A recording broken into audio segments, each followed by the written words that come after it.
Halo semuanya, perkenalkan nama saya Wilson Lores dari kelas 18 SI 1. Hari ini saya ingin mempresentasikan mengenai makalah untuk tugas akhir saya, yaitu mengenai implementasi ETL pada domain Continuous Service Improvement pada industri dan bisnis. Nah, di sini kita akan membahas terutama di dalam dua sektor khusus ini, yaitu industri dan bisnis. Nah, jadi beberapa hal yang ingin saya highlight terlebih dahulu di latar belakang kita, yaitu pada saat ini, di era globalisasi ini, perkembangan teknologi itu sangat pesat. Nah, jadi kita itu sebagai seorang pelaku bisnis, kita itu tidak cukup hanya mengandalkan cara bisnis konvensional untuk bisa tetap di depan dalam persaingan bisnis. Nah, kita mungkin saja kalau misalnya kita mungkin saja seperti zaman sekarang ini, di mana orang itu sangat susah untuk berkeliaran karena mungkin adanya PSBB kah ataupun work from home, sehingga mereka itu tidak bisa sembarangan berkeliaran. Dan jika misalnya bisnis kita hanya menyediakan offline store di lokasi-lokasi tertentu, tentunya tidak semua orang bisa dengan mudahnya ingin keluar rumah dan ingin memberi produk kita jika kita mau. Tetapi mungkin mereka beralih ke pilihan-pilihan online seperti dari Shopee atau Tokopedia. Nah, tentunya kalau seperti itu, maka bisnis kita sudah kalah persaingan. Nah, sehingga di sini kita itu dituntut agar kita itu bisa membuat bisnis kita itu lebih mudah diakses. Bisa diakses di mana saja. Seperti online store itu kita bisa akses di mana saja, asalkan kita memiliki akses internet. Dan juga kita harus lebih efisien, lebih cepat. Kita harus dengan cepat bisa memberikan feedback. Misalnya pelanggan ingin menanyakan tentang ketersediaan barang, maka kita harus bisa dengan cepat memberikan feedback, oh apakah barang ini tersedia atau tidak. Efisien dan juga tentunya berkualitas. Nah, jadi untuk kita ingin mengimplementasikan IT, nah di sini ada dijelaskan bahwa layanan TI itu adalah untuk membantu kita dalam mengimplementasikan TI pada bisnis kita. Nah, jadi yang kita bahas di sini adalah tentang layanan TI dan apa peranannya, yaitu di sini membantu kita itu untuk mengimplementasikan TI di dalam bisnis. Nah, dan jika kita sudah selesai mengimplementasikannya, kita sudah berhasil nih mengimplementasikan TI pada bisnis kita. Tetapi juga harus diketahui bahwa di era globalisasi ini perubahan sangat cepat. Mungkin bisa keluar teknologi-teknologi baru yang lebih efisien lagi, bisa membantu kita lagi. Sehingga kita itu harus bisa melakukan perubahan. Kita itu harus dituntut untuk bisa dengan cepat melakukan perubahan di dalam proses bisnis kita, agar kita itu tidak kalah langkah, agar kita itu bisa tetap di depan dalam persaingan. Nah, jadi kita itu dituntut untuk bisa tetap melakukan peningkatan pada layanan. Nah, jadi menurut Cartlidge dan Lily Crow, nah dia mengatakan bahwa masih banyak organisasi itu dia itu masih berjuang untuk berfokus pada informasi-informasi mereka. Dan mereka itu malah memprioritaskan bahwa informasi itu adalah sebuah resource yang sangat penting, tetapi mereka itu seringkali mengabaikan aspek-aspek lain dari layanan TI. Jadi mungkin bagi mereka informasi saja, tetapi kita tidak boleh mengabaikan resource-nya mereka, misalnya dari sisi hardware-nya kah, atau dari sisi software yang mereka miliki, sistem yang mereka gunakan apakah masih outdated atau sudah up to date atau yang lainnya. Nah, sehingga mereka itu seringkali karena mereka itu terfokus pada mengolah informasi, mereka itu mengabaikan aspek lainnya. Nah, jadi di sini itu untuk mencegah hal ini, maka sekarang itu sebenarnya sudah banyak sekali bisnis ataupun industri yang mereka itu menggunakan framework. Nah, framework ini adalah seperti sebuah paduan atau seperti sebuah jalan yang sudah disediakan agar kita itu bisa secara efektif dan secara cepat itu bisa membantu mengelola aset TI kita. Nah, maka dari itu kita akan membahas salah satu framework yang paling sering digunakan, yaitu ETL, atau kepanjangannya itu adalah Information Technology Infrastructure Library, ITIL. Nah, di mana dia itu adalah sebuah framework yang berisi kumpulan best practices. Nah, best practices ini apa sih? Best practices ini adalah kumpulan dari hal-hal yang sudah dilakukan oleh pelaku-pelaku bisnis dan sudah terbukti mereka efisien dan sudah terbukti itu efisien dan sangat membantu. Sehingga itu adalah hal-hal yang paling sering digunakan. Nah, jadi secara singkat, siklus hidup dari ETL itu ada 5 fase, di mana tiap fase itu ada proses, fungsi, dan peranannya masing-masing. Nah, kita akan berfokus pada salah satu fase di dalam ETL itu, yaitu seperti di dalam judul kita, yaitu Continual Service Improvement, atau saya akan sebut sebagai CSI. CSI sendiri itu apa? CSI sendiri itu berfungsi untuk membantu kita itu untuk menangani proses pembuatan perubahan. Jadi misalnya nih, ada teknologi baru, misalnya adanya implementasi IoT. Adanya teknologi IoT yang sangat baru dan ingin diimplementasikan, dan kita ingin melakukan perubahan. Nah, mungkin kita tidak mengetahui bagaimana untuk bisa cepat-cepat melakukan perubahan itu, maka CSI ini adalah untuk membantu kita itu dalam proses kita melakukan perubahan, untuk melakukan peningkatan layanan secara berkala. Oke. Nah, itu untuk latar belakang kita. Kenapa kita akan membahas mengenai CSI, terutama dalam bisnis dan industri. Nah, di sini saya ada 2 rumusan masalah.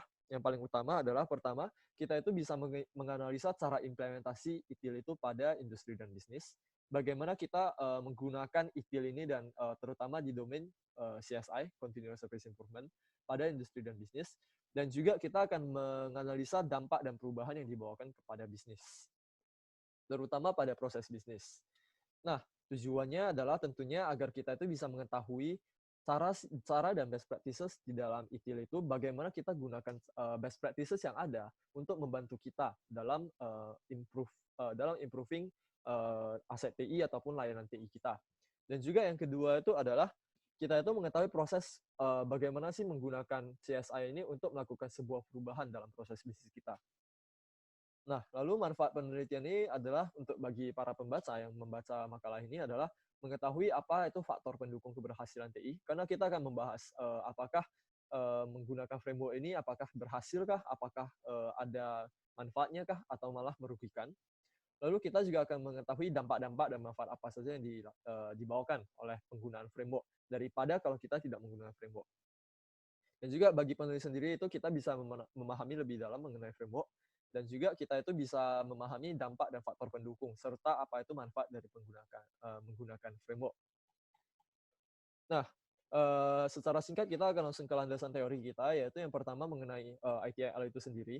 Nah, ITIL itu sendiri dikembangkan di UK pada akhir 1980, di mana pada saat itu baru saja terjadi krisis penurunan ekonomi. Sehingga semua bisnis itu mereka itu berusaha agar mereka itu bisa meningkatkan layanan mereka dan mengurangi biaya operasi bisnis. Jadi mereka itu ingin mengefisienkan proses bisnis mereka. Sehingga mereka itu bekerja sama untuk membentuk framework ITIL, yaitu IT Infrastructure Library. Nah, di mana di sini ada dibagikan menjadi 5 proses penyampaian layanan, 5 proses pendukung, dan 1 proses pendukung fungsi pendukung layanan atau service desk. Nah, di mana pendukung layanan ini adalah pada level operasional, dan penyampaian layanan ini adalah secara taktikal. Nah, bisa dilihat ada ada 5. Saya tidak akan memasuki ke detailnya. Nah, kita akan melihat ke CSI ini, yaitu tadi dikatakan dalam siklus hidup ITIL ada 5 proses utama. Strategi, service strategy, design, transition, operation, dan juga terakhir CSI ini. Nah, jadi CSI ini adalah, jika kita lihat di dalam gambar ini yang saya sediakan, bahwa service strategi itu adalah dasar dari segalanya. Itu pertama itu kita harus membentuk strategi dulu dalam bagaimana kita membentuk layanan TI kita. Setelah itu kita akan memasuki fase yang akan terus berulang, service design, dari mulai kita mendesain service itu sendiri, bagaimana sistemnya, bagaimana pengolahan datanya, bagaimana kita menyimpan datanya. Lalu kita akan memasuki fase transition, yaitu di mana kita itu mulai berubah dari yang konvensional berubah menjadi yang IT. Itu transition. Lalu kita akan memasuki ke operation. Nah, operation ini adalah day-to-day operation, yaitu bagaimana bisnis ini berjalan setiap harinya setelah kita mengimplementasikan IT. Nah, hal ini akan terus berputar-putar, dan kita lihat bahwa CSI ini ada di luar. CSI ini ada di luar dan mencakup seluruh proses ini. Jadi sebenarnya CSI ini merangkum seluruh siklus hidup, di mana kita itu jika kita ingin melakukan sebuah perubahan, maka kita akan kembali lagi merancang strategi, kembali ke desain, kembali ke transisi lagi, melakukan perubahannya, lalu kembali melihat operasinya apakah baik atau tidak. Jadi CSI ini adalah proses yang mencakup semua proses di dalam siklus hidup IT. Nah, itu yang paling penting harus kita perhatikan. Nah, lalu karena kita akan membahas tentang industri dan bisnis, saya akan membahas sedikit, yaitu industri itu adalah sebuah proses, sebuah usaha manusia mengubah dari sebuah bahan baku dari bahan-bahan baku, misalnya dari tanah, dari apa, untuk mengubah menjadi dari sebuah proses produksi, mengubah bahan baku itu sehingga mereka itu memiliki sebuah nilai jual. Jadi misalnya saya bisa ambil contoh misalnya botol ini. Nah, botol ini terbuat dari plastik dan bahan bakunya itu adalah dari minyak bumi. Mungkin minyak saja itu sendiri tidak ada harganya, tetapi dari pengolahan dari sebuah proses produksi, dia itu mengubah menjadi bentuk seperti ini sehingga mereka itu memiliki nilai jual yang lebih. Sehingga mereka itu bisa mendapatkan keuntungan tentunya. Itu tujuan akhirnya. Lalu pengertian bisnis. Bisnis sendiri pengertiannya apa sih? Bisnis itu adalah secara umum yaitu organisasi yang menjual barang atau jasa kepada konsumen, dan tujuannya itu yang paling utama itu adalah untuk mendapatkan laba. Jadi mereka itu tujuannya itu harus bisa mendapatkan keuntungan. Nah, jadi industri dan bisnis itu dua-duanya itu tidak terpisahkan, di mana bisnis itu yang perlu sebuah proses industri juga di dalamnya. Nah, kita akan memasuki ke metode penelitian yang akan digunakan, di mana di sini kita akan menggunakan metode kualitatif karena kita akan membahas tentang isi dari 2 jurnal. Sehingga kita tidak ada mengambil data-data, tetapi uh, kita hanya akan menyimpulkan dari data-data yang disediakan di jurnal. Lalu subjek penelitian kita itu ada 2. Di sini kita akan membahas mengambil dari 2 jurnal, yaitu Implementing Continuous Service Improvement in Business Enterprises, Proposal to Improve Business Effectiveness of Nepal. Lalu yang kedua itu adalah Strategy Implementing Continuous Service Improvement with ITIL Framework at PT Anabatik Technologies Tbk. Nah, jadi di sini kita akan membahas dari 2 sudut pandang, yaitu pertama efektivitas bisnis di sebuah negara, dan juga kita akan melihat di sebuah industri PT Anabatik atau di sebuah perusahaan PT Anabatik Teknologi. Nah, jadi teknik pengumpulan datanya itu adalah literatur review, di mana kita akan membahas dari jurnal-jurnal dan juga membahas dari data-data yang sudah disediakan, bukan melalui observasi atau wawancara yang lainnya. Dan semua data-data di rata-rata saya gunakan adalah dari Google ataupun dscholar.google.com ataupun academia.edu untuk memastikan bahwa jurnal yang saya gunakan itu adalah benar dan sudah baik. Nah, langsung saja kita akan ke pembahasannya, yaitu ke jurnal yang pertama. Di sini saya highlight adalah Nepal. Kita akan membahas mengenai di negara Nepal sendiri. Kenapa saya mengambil negara Nepal? Nanti akan saya bahas di kesimpulannya. Jadi di sini kita akan membahas bagaimana sih sebenarnya status implementasi TI di Nepal pada saat jurnal ini ditulis. Di mana jurnal ini ditulis di tahun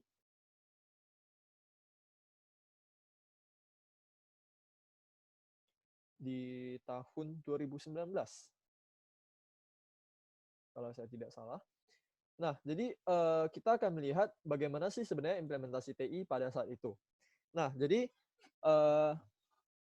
selain itu kita juga akan melihat apakah menggunakan ITIL itu ada kecocokan tidak dengan kondisinya, dan juga apa sih potensi penghambatnya ataupun apa manfaatnya dari menggunakan framework ini. Nah, jadi sebenarnya di Nepal sendiri implementasi IT itu pertama kali itu TI itu masuk ke Nepal itu pada akhir tahun 1990-an. Nah, di mana mereka itu pertama kali memformulasikan kebijakan TI atau IT policy pada tahun 2000. Nah, dengan mereka itu memiliki visi bahwa mereka itu harus bisa menempatkan diri mereka itu ke peta global TI dalam 5 tahun ke depan. Jadi sebuah goal yang cukup besar. Nah, di mana kebijakan tersebut kemudian direvisi 10 tahun kemudian karena dalam 10 tahun itu keluar banyaknya teknologi baru seperti jaringan, teknologi nirkabel, wireless, kayak Wi-Fi dan yang lain-lainnya. Dan kebijakan mereka pada saat itu tidak mendukung peraturan-peraturan mengenai teknologi baru ini. Nah, jadi walaupun mereka itu ada melakukan revisi dan revisi ini menguntungkan bagi negara, tapi pada saat itu banyak pakar TI yang meragukan bahwa pemerintah itu bisa meninjau ataupun menyusun kebijakan-kebijakan sesuai dengan perubahan. Terutama semakin lama perubahan itu akan datang semakin cepat. Nah, dan juga kekurangan dari kebijakan baru yang pada saat itu pada tahun 2010 kebijakan yang mereka buat itu tidak memberikan paduan bagaimana perusahaan-perusahaan itu harus mengembangkan sektor TI mereka. Nah, sehingga pada saat itu banyak perusahaan yang masih belum bisa mengimplementasikan TI pada bisnis mereka. Nah, jadi tidak dijelaskan bagaimana itu sebenarnya kalian itu harus mengadopsi TI dan juga bagaimana agar menggunakan sebuah framework agar mereka itu bisa memiliki sebuah standar TI yang baik. Nah, di sini ada dituliskan beberapa masalah yang saya kutip yang paling penting dari jurnal tersebut, yaitu pertama pengembangan TI di Nepal itu tidak terencana dan adopsi TI-nya itu masih sangat random ataupun acak. Lalu salah satu pakar yang di sana mengatakan bahwa dampak adopsi TI itu adalah pada saat itu masih banyak ketakutan bahwa misalnya teknologi itu akan merampas kerja mereka, sehingga mereka itu banyak yang tidak ingin adopsi TI ini karena mereka takut mereka akan kalah kompetisi dengan teknologi-teknologi. Lalu mereka mengatakan juga bahwa pelaku-pelaku industri di saat itu mereka itu takut untuk mengambil sebuah langkah mengadopsi TI karena mereka takut investasi mereka itu akan sia-sia dan mereka itu tidak ingin mengambil risiko itu. Mereka takutnya bahwa return on investment-nya itu ROI-nya itu tidak akan sampai-sampai sehingga mereka itu tidak ingin mengambil langkah implementasi TI.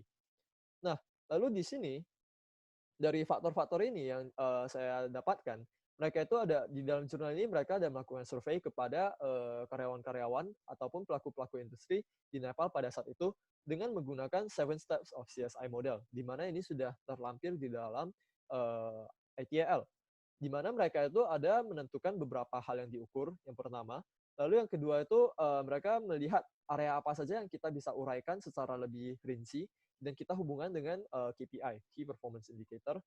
Lalu yang ketiga itu kita mengumpulkan data-datanya. Kita mengumpulkan data dari survei dalam kasus ini.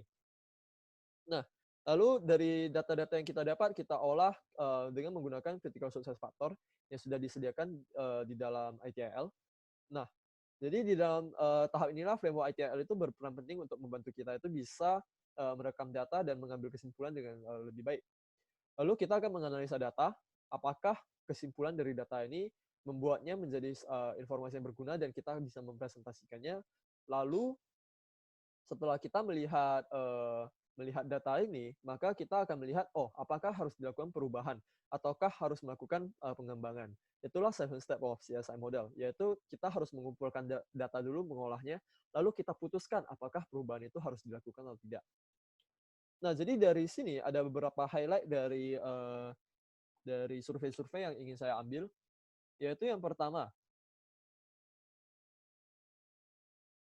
terutama di bagian yang di sini, mereka itu melihat bahwa IT itu sangat penting. Bahkan hampir tidak ada yang mengatakan tidak penting. Semuanya mengatakan sangat penting. Tetapi pada saat yang sama, mereka itu banyak yang tidak mengetahui tentang IT framework ini.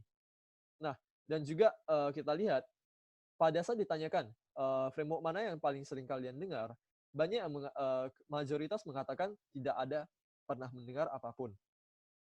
Nah, tetapi mereka itu sangat percaya bahwa menggunakan CSI ini, mereka itu bisa melakukan sebuah perubahan dalam proses bisnis mereka. Lalu, apa solusi dari agar mereka itu bisa meningkatkan efektivitas bisnis di Nepal? Yaitu yang paling utama, yang paling besar itu adalah dikatakan government stability and funding, dan juga adoption of intelligent business. Nah, jadi mereka itu percaya bahwa dua faktor yang paling utama yang bisa membantu mereka adalah adanya business intelligence dan juga government stability atau kestabilan pemerintah pada saat itu. Karena pada saat itu sebenarnya pemerintahan Nepal itu sangat tidak stabil dan dikatakan mereka itu ada perubahan pemerintahan presiden sampai 3 kali dalam satu tahun. Nah, sehingga pada saat itu mereka itu sangat susah untuk mengimplementasikan IT karena beda presiden mungkin ada perubahan dalam peraturannya. Nah, lalu di sini bisa dilihat bahwa kebanyakan IT itu digunakan di bagian administrasi, terutama di dalam record ataupun di dalam bidang finance. Nah, dan juga itu untuk yang bagaimana apakah tentang company-nya mereka sendiri. Lalu yang terakhir itu adalah apakah mereka itu setuju atau tidak mengenai semua ini dan juga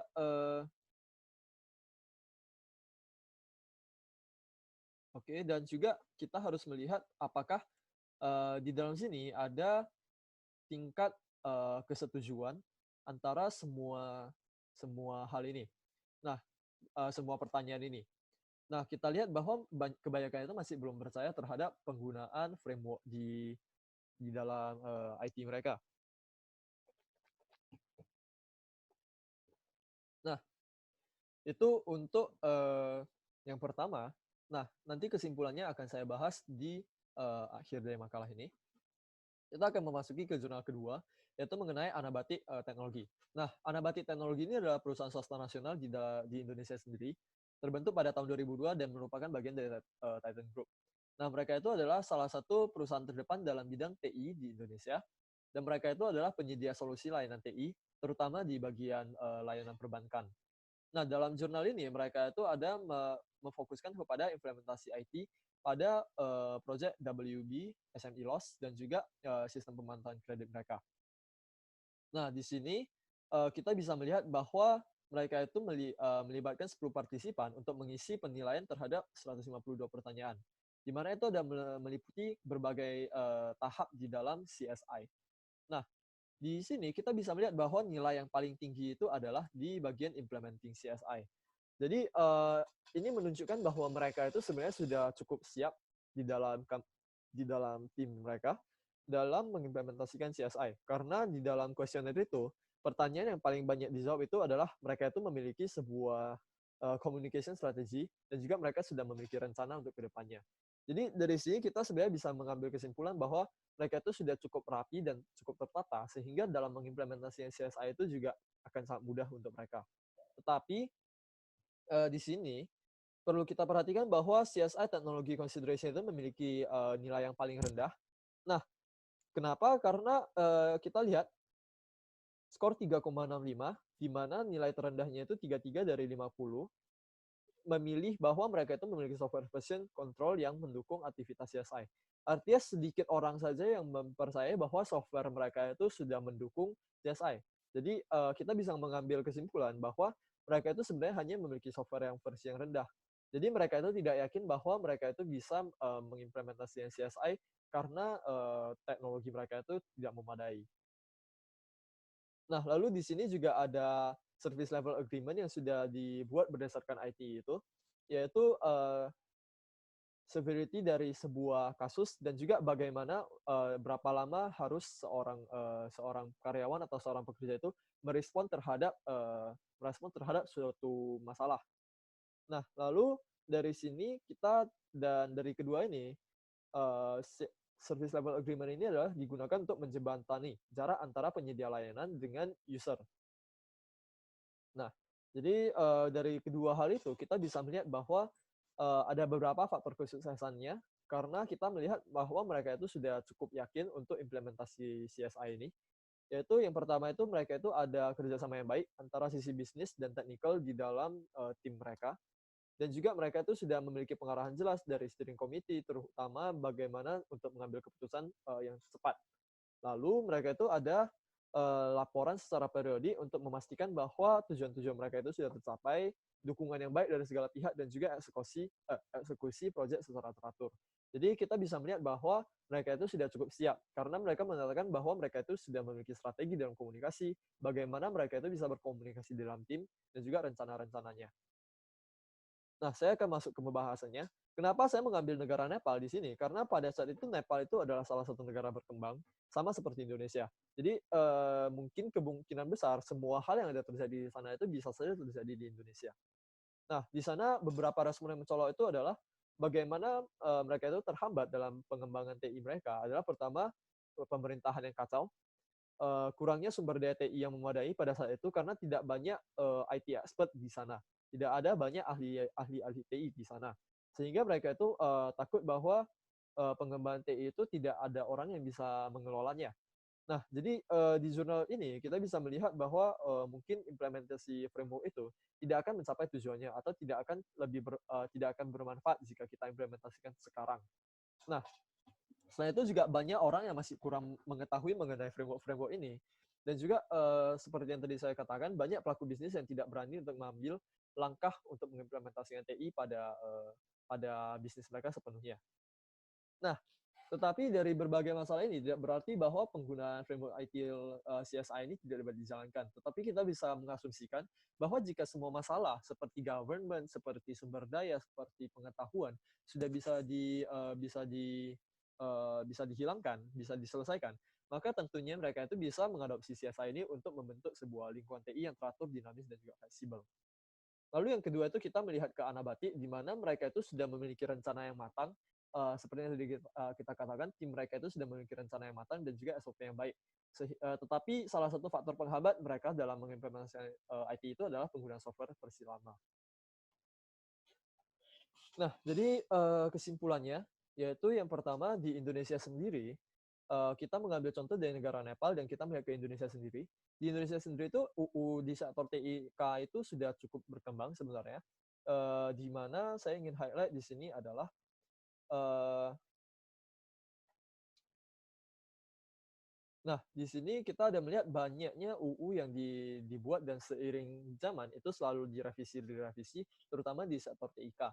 Dan jika kita melihat pengguna internet di Indonesia itu saat ini sudah mencapai 64% dari jumlah penduduk Indonesia.